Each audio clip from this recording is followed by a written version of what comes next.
Buenas noches para todos. Vamos a abrir entonces en Juan capítulo 16. Le voy a pedir que le acerque un micrófono a Diego.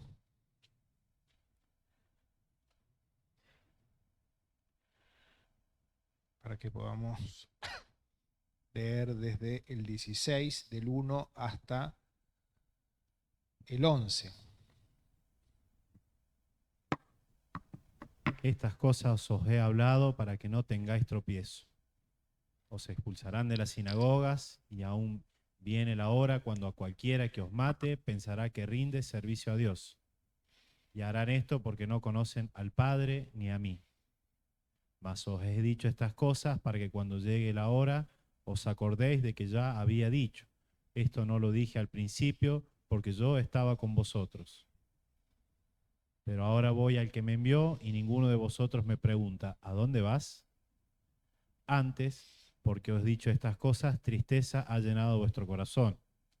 Pero yo os digo la verdad, os conviene que yo me vaya, porque si no me fuera, el Consolador no vendría a vosotros, mas si me fuera, Él lo enviará. Y cuando Él venga, convencerá al mundo de pecado, de justicia y de juicio.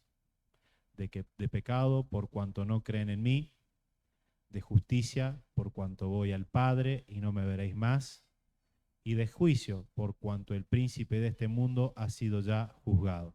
Bien. Recordemos que Andrés el miércoles pasado nos estuvo hablando de eh, la persecución que iban a sufrir los creyentes en el mundo, ¿no?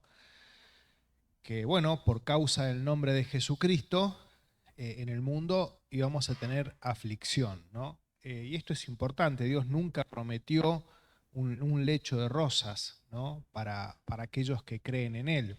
El mundo es un lugar hostil donde, eh, como dice la palabra de Dios, el príncipe de la potestad del aire, refiriéndose a Satanás, es el que ciega las mentes de los hombres y los llena con ideologías. Entonces el mundo es un lugar hostil para el Hijo de Dios, para aquellos que siguen a Jesucristo. Entonces todo eso es lo que explicó del versículo 18 hasta el 27. Y en el 16, capítulo 16, Jesucristo comienza a explicarles por qué se los dice. ¿Por qué les dice esto? ¿Por qué les dice que van a padecer persecución? Y esto es muy importante porque dice, estas cosas os he hablado para que no tengáis tropiezo. Hemos hablado, hemos escuchado el fin de semana a Eduardo Cartea, que él nos compartía de el andar en el cristiano, ¿no? Andar en amor, andar en luz y andar en sabiduría. Y cuando hablamos de andar, nos viene a la mente lo que es el caminar, o nos puede venir a la mente lo que es la carrera cristiana, ¿no? Puesto los ojos en Jesús, tenemos que correr la carrera. Pero en la carrera cristiana tenemos a veces muchos obstáculos en la vida, ¿no? Y un obstáculo puede ser la persecución, ¿no? Puede ser la persecución, el sufrir por causa del nombre de Jesucristo, ¿no? ¿Y qué pasa cuando hay un obstáculo y vamos caminando, una piedra o vamos corriendo y nos tragamos ese obstáculo? Tropezamos, ¿no? Y es lo que está diciendo acá Jesucristo, tropezamos y depende del tropiezo, hay veces que es un tropiezo, damos unas trancaditas y seguimos, no pasó a mayores, ¿no? Pero hay veces que nos tropezamos feo y nos caemos, ¿no? Entonces aquí Jesucristo lo que está hablando es que la persecución para muchos puede ser un tropiezo, puede ser algo que les haga caer, que les haga quedar junto al camino, que les haga apartarse de Dios, ¿no? Fíjense, vamos a leer Mateo 13, 20, 21. Jesucristo habló de esto también en la parábola del sembrador, ¿no?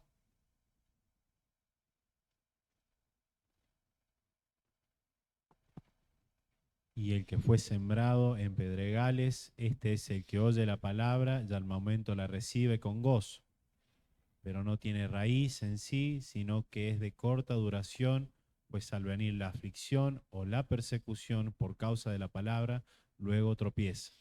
¿Qué produce la persecución? Tropiezo, tropiezo, y se aparta, ¿no? Aquí está hablando de un inconverso, en Mateo 13, ¿no? Pero la persecución puede ser un tropiezo para el que sigue a Dios. Por eso es que Jesucristo se los dice de antemano, para que estén preparados, para que tengan una correcta idea de lo que es seguir a Jesucristo. Hay muchas veces en el mundo se predica un Cristo falso, a un Cristo distinto al de la Biblia, ¿no? Y escuchamos en algunas campañas una conocida frase que dicen: pare de sufrir, pare de sufrir, venga, pare de sufrir. Haga esto, esto, esto, y la vida le va a sonreír, y Dios lo va a bendecir, y todo va a sonreír en su vida, ¿no? Lejos está de ser eso el Evangelio, ¿no?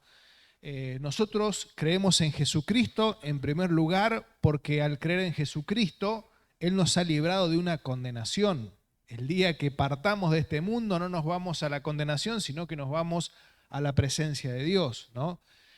Creemos en Dios porque obviamente creemos que Él es real, que este mundo es un mundo donde está contaminado por el pecado, que un mundo que en algún momento va a ser juzgado y en algún momento nosotros vamos a ir a la misma presencia de Dios y serán recompensados aquellos que creen en Dios. Pero muchas veces pasa que nos hacemos una imagen incorrecta de lo que es seguir a Jesucristo, entonces viene la dificultad, viene la fricción, tal vez viene la burla. A ver, gracias a Dios, y cuando oremos tenemos que dar gracias a Dios, porque vivimos en un país que hay libertad religiosa. Y eso parece poco, pero es muchísimo. En muchos otros países no es así. No nos vayamos muy lejos. En México hay muchos pastores que son enterrados en una fosa por predicar contra el narcotráfico, ¿no? En Colombia pasa parecido. Entonces, no estamos hablando de la otra parte del mundo. Gracias a Dios vivimos en un país donde tenemos libertad religiosa y eso es un privilegio y es una responsabilidad de predicar el Evangelio a otras personas. Pero en otros países hay cristianos que, bueno, sufren el menosprecio, la burla. Tal vez acá, bueno, el adolescente, el joven cree en Cristo y se le van a burlar en la escuela. Bueno, sí, no es agradable, pero es el menor de los males. Se te burlarán en el trabajo, tal vez, pero en otros países pierden el trabajo, los expulsan de la familia e incluso pierden la vida, ¿no? Y estamos hablando de la actualidad. Entonces Jesucristo les dice: les he dicho esto para que no sea un tropiezo cuando venga la aflicción. La idea es que empezamos a pensar en el momento de aflicción: ¿qué estoy haciendo mal? Pero si yo no he pecado contra Dios, trato de hacer esto otro, aquello, y empiezo a enumerar las cosas que hago bien y resulta que estoy pasando por este momento tan difícil, no entiendo nada. Bueno, por eso es que Jesucristo se los dice, para que cuando venga, si no hay ningún tipo de pecado en nuestra vida, bueno, es simplemente lo que dijo Jesucristo que iba a pasar, de que en el mundo íbamos a tener aflicción. Entonces, para que cuando venga, si bien el golpe va a existir, lo vamos a tomar de otra forma. Bien, versículo 2 dice: os expulsarán de las sinagogas y aún viene la hora cuando cualquiera que os mate pensará que rinde servicio a Dios. Aquí Jesucristo está hablando y van a ver básicamente dos fuentes de persecución. Una, la religiosa, ¿no? En este caso y primeramente de los judíos, Pero hoy también tenemos mucha persecución religiosa, aquellos que tal vez predican el Evangelio en Pakistán. Bueno, las religiones populares o oficiales de aquellos países persiguen a los cristianos, ¿no? Los países islámicos persiguen, no todos, pero muchos, a los cristianos, ¿no? Entonces, persecución religiosa. Y en muchos casos también hay persecución civil, ¿no? Es decir, el mismo Estado es el que persigue a los cristianos, ¿no? Por ejemplo, Corea del Norte. Corea del Norte es un claro caso de una persecución definida del Estado. Está prohibido tener una Biblia, ¿no? Y te encuentran con una Biblia, vas a la cárcel directamente y puedes ser torturado y morir. Entonces habla de esas dos persecuciones, la religiosa y la civil. Por eso dice, se expulsarán de las sinagogas y aún viene la hora cuando el que os mate pensará que sirve a Dios. Y me llamaba la atención esta última frase de este versículo, que alguien piensa que al matar a un cristiano está sirviendo a Dios, está haciendo algo que a Dios le agrada. Fíjense lo distorsionado que puede estar el corazón de la persona. 1 Timoteo 1, 12 y 13.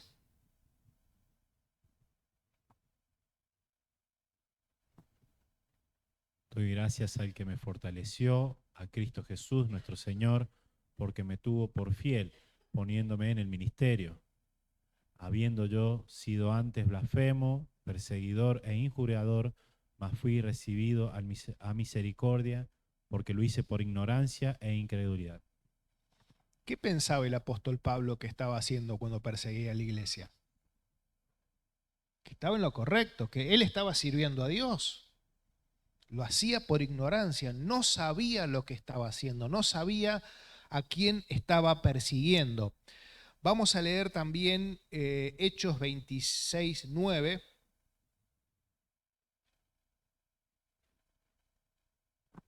Yo ciertamente había creído mi deber hacer muchas cosas contra el nombre de Jesús de Nazaret. Él creía que era su deber perseguir a la iglesia. Si yo me quedo cómodo en mi casa y no voy, o en Jerusalén, y no voy hasta Damasco a perseguir a los cristianos, estoy fallándole a Dios, no estoy cumpliendo con mi deber. Eso es lo que pensaban. Por eso es que, bueno, el fanatismo religioso, por ejemplo, en otros ámbitos, de que personas que se inmolan y piensan que están sirviendo a Dios, que están haciendo lo correcto, que en el cielo los van a recibir con mucha gloria. Entonces, eso es lo que le pasaba al apóstol Pablo y lo que le pasaba a muchos judíos de la época. Vamos a leer Éxodo 32, 29.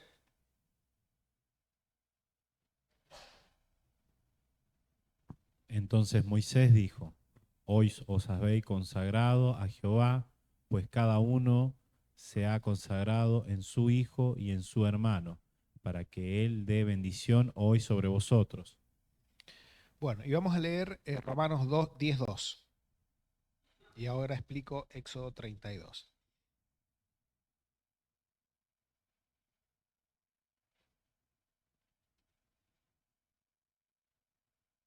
Porque yo les doy testimonio de que tienen celo de Dios, pero no conforme a la ciencia. Bueno, está hablando de los judíos, que él da testimonio, que realmente quieren agradar a Dios y tienen celo por Dios, pero no realmente conforme a conocimiento. ¿Qué está diciendo Éxodo 32, 32, 29? También hay otros pasajes en Deuteronomio 13 y 17.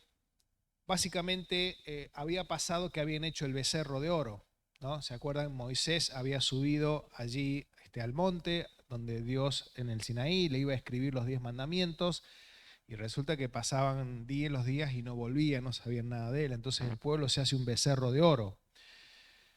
Entonces cuando baja Moisés y ve todo esto, toda esta escena, bueno,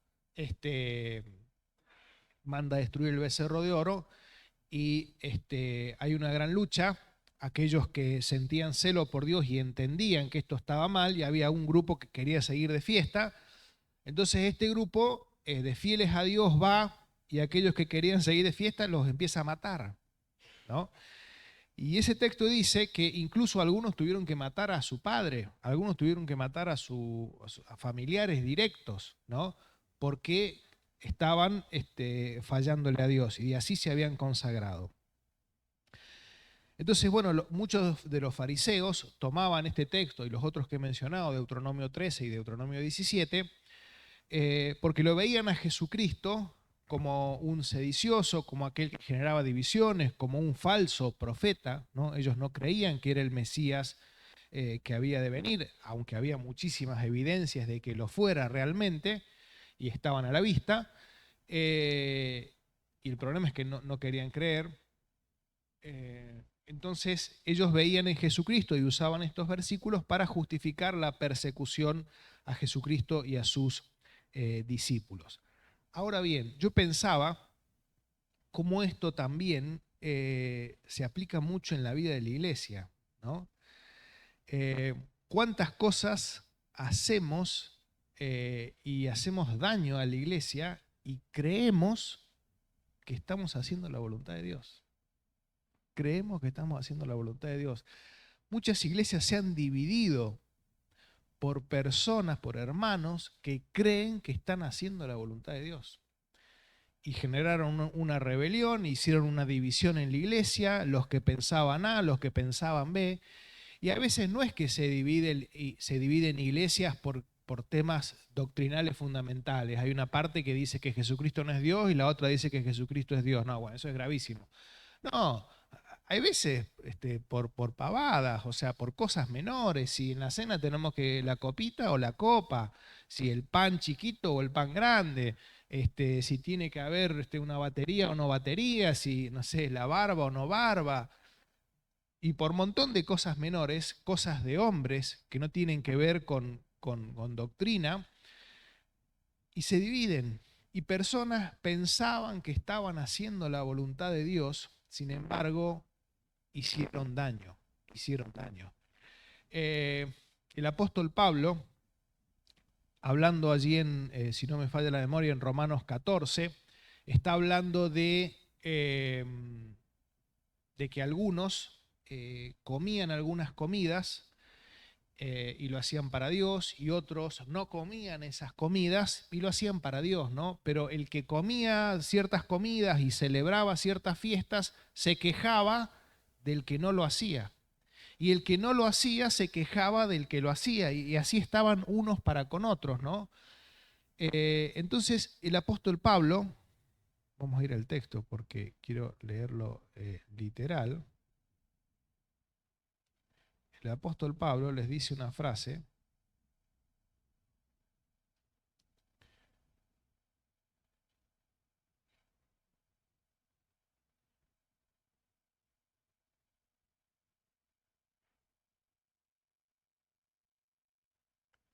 Bueno, no la encuentro ahora, pero estoy diciendo de memoria. Pero dice que, sí, creo que es 14, que, esperen.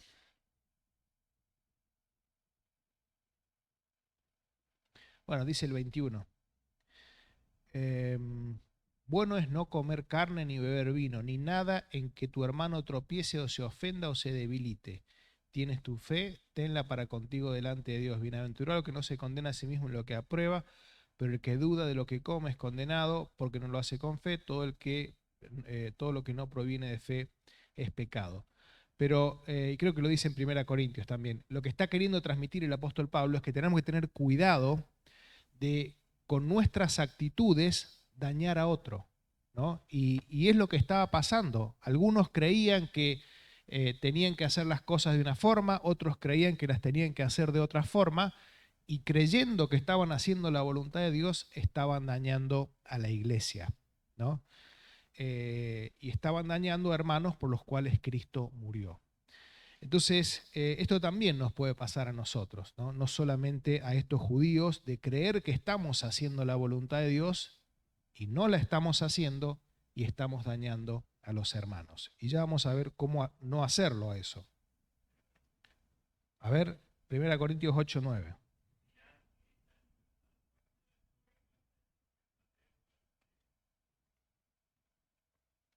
Bien. Dice entonces, versículo 3. Y harán esto porque no conocen al Padre ni a mí. Harán esto porque no conocen a Dios.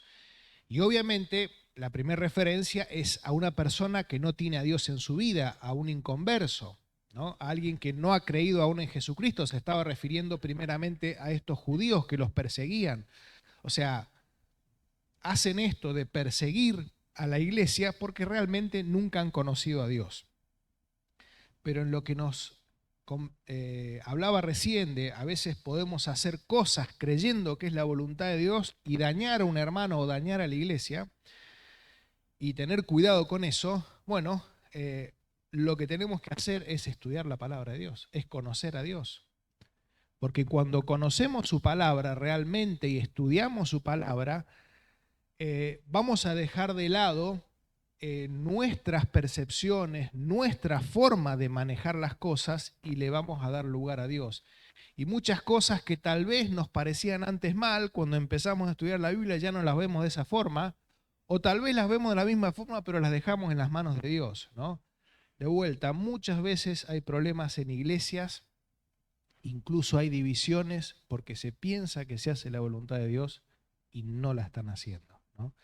Y la forma de remediar eso es la sujeción en primer lugar a Dios, el conocimiento de la palabra de Dios y la sujeción a lo que la misma palabra dice. Dice, versículo 4, mas os he dicho estas cosas para que cuando llegue la hora os acordéis de que ya os lo había dicho. Esto no os lo dije al principio porque yo estaba con vosotros. Bueno, nuevamente, como volviendo a lo que decía en el versículo 1, le estoy recordando, mencionando estas cosas para que cuando llegue la persecución se acuerden que un día los dije y no los tome por sorpresa.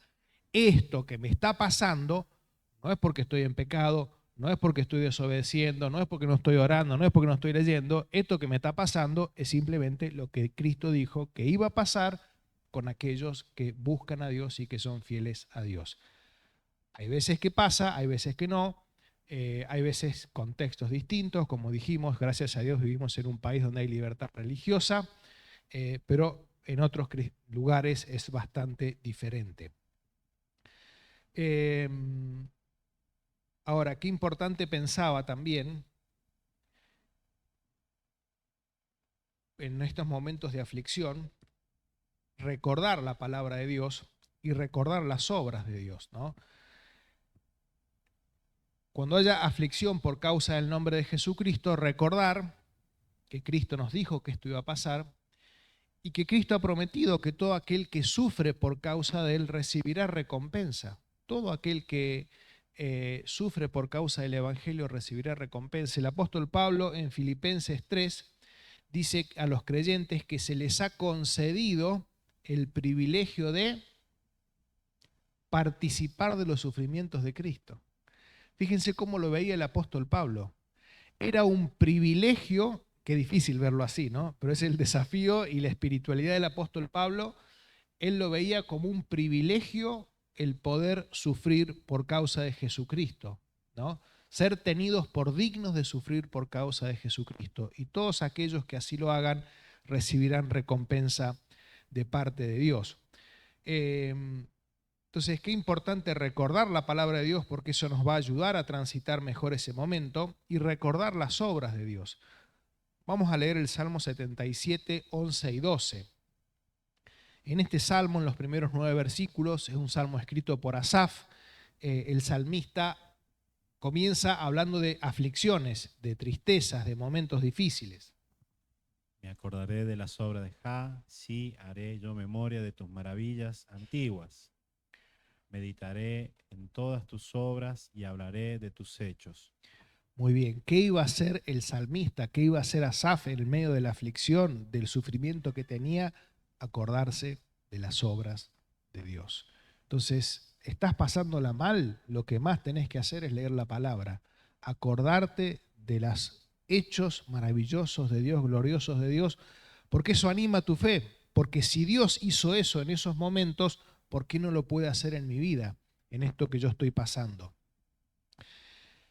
Pero también pensaba, fíjense cómo Jesucristo, como el gran pastor de nuestras almas, ponemos de vuelta el versículo 4, Juan 16, 4, mas os he dicho estas cosas para que cuando llegue la hora os acordéis de que yo os había dicho.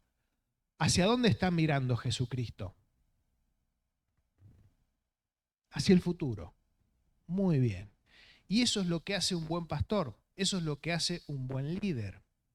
Mira hacia el futuro. Está pensando en cosas que todavía no han pasado, pero que podrían pasar. Y previene y vacuna, por así decirlo, para que cuando venga aquello que él ve que va a venir, puedan ser más leve. Y yo pensaba qué importante el rol de los padres en el hogar, que tengamos esta visión también. Nosotros tenemos que instruir a nuestros hijos, ¿no? Y tenemos que hablarles cuando las cosas están ahí para apagar el incendio antes. Si nos toca apagar el incendio, bueno, apaguémoslo. Pero la gracia es hacerlo antes. Tener esta visión que tenía Jesucristo. Os he dicho estas cosas, falta todavía. Todavía falta para que esto ocurra. Ahora me están persiguiendo a mí. A mí es el que me quieren matar. Pero va a venir un momento, y se lo estoy diciendo ahora, para que estén preparados. Ese mismo concepto tenemos que llevarlo a nuestra vida, a nuestros hogares. Cuando hablamos con nuestra esposa, instruyéndola, cuando hablamos con nuestros hijos, instruyéndolos. Advertirle de las cosas que van a venir para que cuando vengan ellos estén preparados. Obviamente, y fundamentar todo con la palabra de Dios.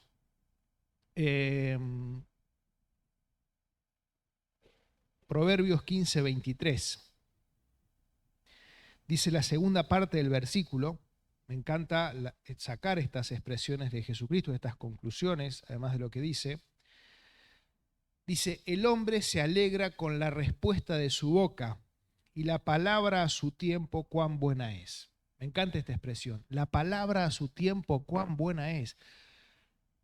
Es bueno decir algo que es correcto, pero yo lo puedo decir fuera de tiempo y puede causar un efecto distinto al que causa dicha en el momento oportuno. Por eso es que dice, y la palabra a su tiempo cuán buena es. ¿Por qué digo esto? Volvamos al versículo 4. Esto no os lo dije al principio porque yo estaba con vosotros. Es decir, hubo un tiempo en el que Jesucristo dijo esto. Jesucristo estuvo 3 años y medio con los discípulos y se lo está diciendo cerca de ir a la cruz. No se los dijo antes, porque había un tiempo para decirlo. Y Jesucristo entendía que este era el tiempo para decirles eso. Entonces también pensemos, así como Jesucristo tenía esa sabiduría para saber decir las cosas en el momento oportuno, nosotros también oremos a Dios. No es solo decir las cosas, por más que sean correctas, es en la forma y en el tiempo oportuno. Versículo 5. Dice, ahora voy al que me envió y ninguno de vosotros me pregunta a dónde vas. Bueno, aquí Jesucristo les venía mencionando anteriormente que Él se iba a marchar, que Él se iba a ir, es como que les venía anticipando. Y ellos le habían hecho algunas preguntas. En el 13:36, Pedro le dice, Señor, ¿a dónde vas? En el 14:5, Tomás le pregunta algo similar. En el 14:28 lo vamos a leer, 14:28. Habéis oído que yo os dicho, voy y vengo a vosotros. Si me amareis, os habríais regocijado, porque he dicho que voy al Padre, porque el Padre mayor es que yo. Bueno, aquí los discípulos, Jesucristo les había dicho que se iba a ir, les estaba mencionando de vuelta que se iba a ir, por eso les estaba diciendo todas estas cosas. Y lo que les reclama Jesucristo es que no preguntaban nada referente a eso, no preguntaban a dónde iba, si bien él había dicho en el capítulo 14 que desde el versículo 13, desde el capítulo 13 estamos hablando de lo que se conoce como la última cena, son varios capítulos que hablan de la última cena. Entonces en el 14 él les había dicho ya que se iba a ir al Padre, como lo leímos en el 14:28, y ellos se deberían haber gozado, porque era bueno para Jesucristo. Él iba a volver al Padre a la gloria que él tuvo antes de venir aquí a la tierra. Sin embargo, los discípulos no se habían gozado. Es más, vamos a leer en el versículo 6 que los discípulos estaban muy tristes, ¿no?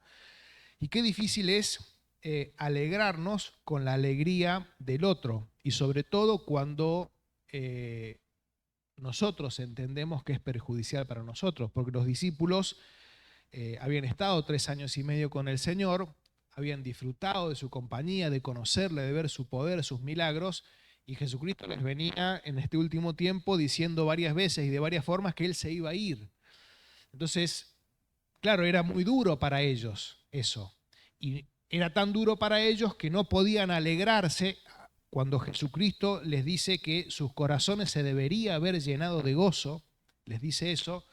Ellos no podían ver el gozo pensando en el otro, pensando en Jesucristo, porque la tristeza de no estar con el Señor les embargaba. Y por eso es que Jesucristo aquí es como que reclama, dice, no me han preguntado ninguno a dónde vas.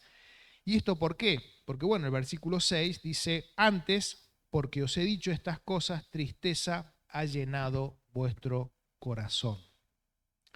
Jesucristo les tiene que decir esto, y hay veces que como padres, como líderes, nos toca decir cosas duras. Por más que las digamos en amor, Jesucristo se las dijo en amor a sus discípulos y las dijo en el momento oportuno, pero son cosas duras que habían producido tristeza. Pero era realmente necesario para ellos. Ahora bien, Jesucristo es el que mejor nos conoce a cada uno de nosotros. Y Jesucristo no solo estaría viendo sus rostros, viendo la tristeza que tenían, sino que además conocía por dentro lo que pensaban cada uno de ellos, ¿no? Ahora bien, después en el versículo 7, Jesucristo les dice esto que es duro, que Él se iba a ir, que iba a haber persecución. Se los estoy diciendo para que estén preparados cuando venga. Y desde el versículo 7 y en los versículos siguientes que vamos a ver del capítulo 16, lo que trata de hacer Jesucristo es levantarles el ánimo. Les da diferentes argumentos para levantarles en ánimo porque estaban bastante caídos, porque Jesucristo se iba a ir y porque iba a haber persecución para ellos, que hasta el momento le había atajado todo a Jesucristo. Dice, pero yo os digo la verdad, os conviene que me vaya, porque si no me fuera, el Consolador no vendría a vosotros, mas si me fuere, os lo enviaré. Es como si Jesucristo le estuviera diciendo, pero créeme, así en nuestro idioma, créeme, te digo la verdad, yo sé que es duro, pero lo mejor para vos es que yo me vaya, porque para que venga el Consolador es necesario que yo me vaya. Vamos a explicar por qué. ¿Quién es el Consolador ahí? El Espíritu Santo. No voy a ahondar mucho en eso porque lo han explicado otros hermanos otros miércoles. Se estaba refiriendo al Espíritu Santo. Entonces dice, créanme realmente, les conviene que yo me vaya para que venga el Consolador. Y aquí pensaba, ¿cuántas veces? Vamos a otra cosa antes. Desde que Jesucristo les dice esto, están en la última cena. Hasta que efectivamente viene el Espíritu Santo en Pentecostés, que está en Hechos 2, y todos son llenos del Espíritu Santo, y comienza el Espíritu Santo a habitar en cada uno de los creyentes, pasan aproximadamente 53 días. 53 días. 53 días donde tal vez les costaría ver que era bueno para ellos. Tenían que creer en el Señor, porque yo no estoy viendo que esto sea bueno para mí. La verdad es que yo antes estaba con el Señor, disfrutaba de estar con el Señor, y ahora hace 53 días que estoy solo, con los hermanos, encima hay persecución, nos dicen un montón de cosas. No sé si es tan bueno. Qué difícil es en momentos de sufrimiento entender que incluso esos momentos de sufrimiento son buenos para nosotros. Son buenos para nosotros. Y el Señor a veces nos tiene que decir, créeme, créeme de verdad, esto es lo mejor para vos. Aunque muchas veces es difícil y doloroso. Porque a veces al pasar por la prueba, Él va sacando cosas de nuestra vida que de otra forma no saldrían. Vamos a leer Juan 13:7 y Romanos 8:29. Respondió Jesús y le dijo, lo que yo hago tú no lo comprenderás, mas lo entenderás después. Muy bien. También muchas cosas hace Dios que no entendemos. Lo que nos toca es no cuestionar a Dios, confiar en Dios. Que aunque no entiendo por qué está haciendo esto, aunque no entiendo por qué está permitiendo esto en mi vida, yo sé que me ama, que quiere lo mejor para mí, y aunque es doloroso, esto es lo mejor para mí. Romanos 8:29. Porque a los que antes conoció también los predestinó para que fuesen hechos conformes a la imagen de su Hijo, para que Él sea el primogénito entre muchos hermanos. Sí, 28. Sabemos que a los que aman a Dios todas las cosas le ayudan a bien, esto es, a los que conforme a su propósito son llamados. Muy bien. Está diciendo que los que están en los propósitos de Dios, los que están en el camino de Dios, todas las cosas que les pasan les ayudan a bien, que no significa que todas las cosas que les pasen sean bonitas, hermosas y placenteras. Hay muchas cosas que no entran en esa categoría. Sin embargo, son para nuestro bien, para purificar nuestra vida, para que glorifiquemos su nombre, ¿no? Y esto es lo que les está queriendo decir Jesucristo. Les digo la verdad, créanme, les conviene que yo me vaya, les está levantando el ánimo. Es importante que tengamos en cuenta esto. Ahora bien, para que viniera el Espíritu Santo tenía que irse Jesucristo. ¿Por qué es esto? ¿A dónde iba Jesucristo? Bien, y antes de ir al Padre, ¿por dónde iba a pasar? Por la cruz. Para que el Espíritu Santo está en la vida, ya lo hemos visto en otros versículos más anteriores, otros hermanos lo han explicado, cada creyente, cada persona que cree en Jesucristo, el Espíritu Santo entra en su interior. Cada creyente tiene el Espíritu Santo en su interior, que como van a ver en el próximo miércoles, entre las cosas que hace y otra de las por las cuales los quiere animar, es que el Espíritu Santo los va a guiar a toda verdad. Ahora, si no tenemos el perdón de nuestros pecados, nuestra vida está sucia.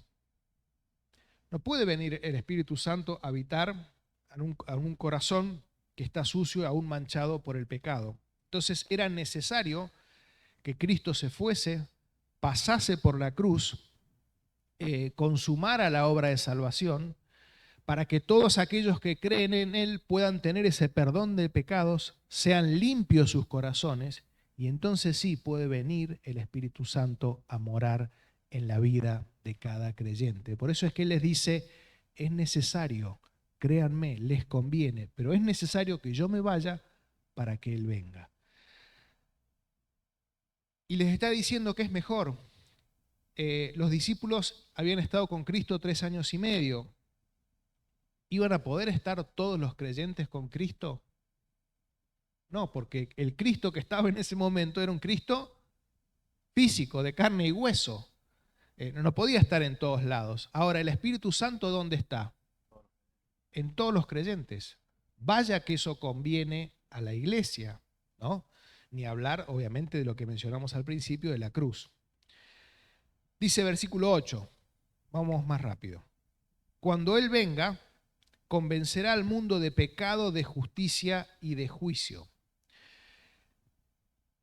Es muy importante entender que el que produce la conversión de una persona, la conversión es ese cambio de mentalidad rotundo, ese arrepentimiento y el creer en Jesucristo, el que abre la mente, no es el hombre y la mujer con sus palabras elaboradas, bien pensadas, con estrategias, es Dios.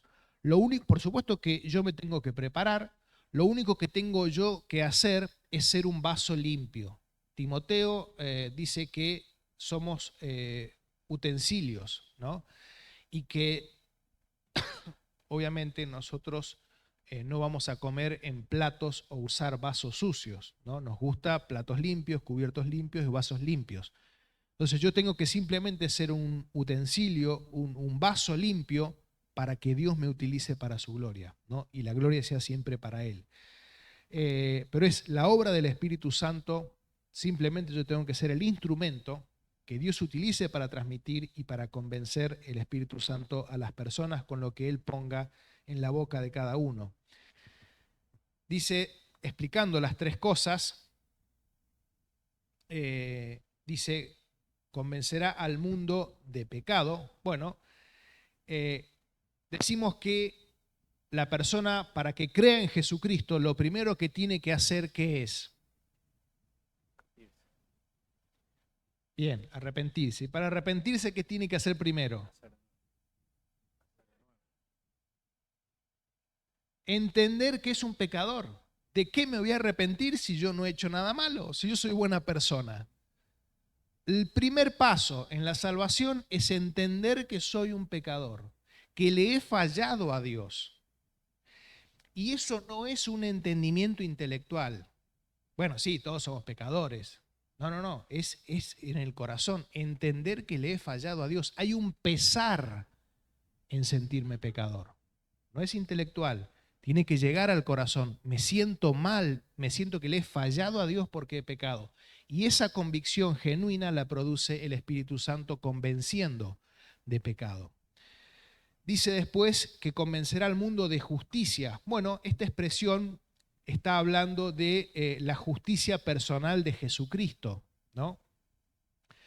Dice, de justicia por cuanto voy al Padre y no me veréis más. Vamos a leer 1 Timoteo 3:6.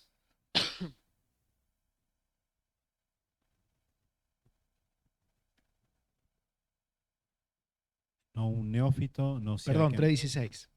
Lo dije mal yo. E indiscutiblemente grande es el misterio de la piedad. Dios fue manifestado en carne, justificado en el Espíritu, visto de los ángeles, predicado a los gentiles, creído en el mundo, recibido arriba en gloria. Bueno, los teólogos dicen que esta expresión, justificado en el Espíritu, está hablando de esto mismo, de que el Espíritu Santo es el que va a convencer al mundo de la justicia de Jesucristo. ¿Cómo murió Jesucristo?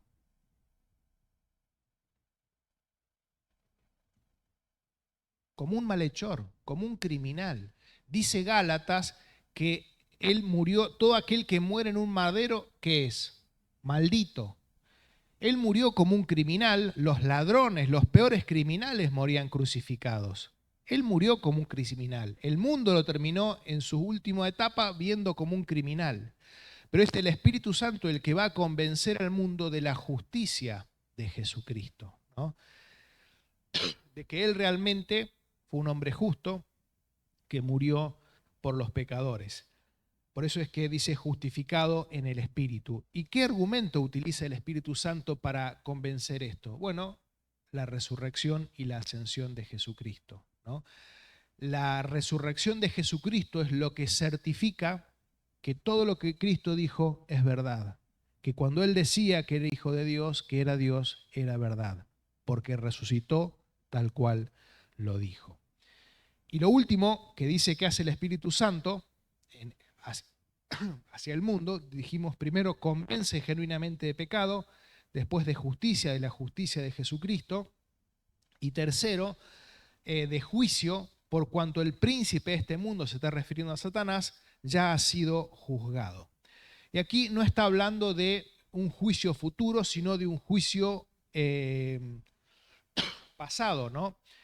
Vamos a leer Colosenses 2, 13 y 15.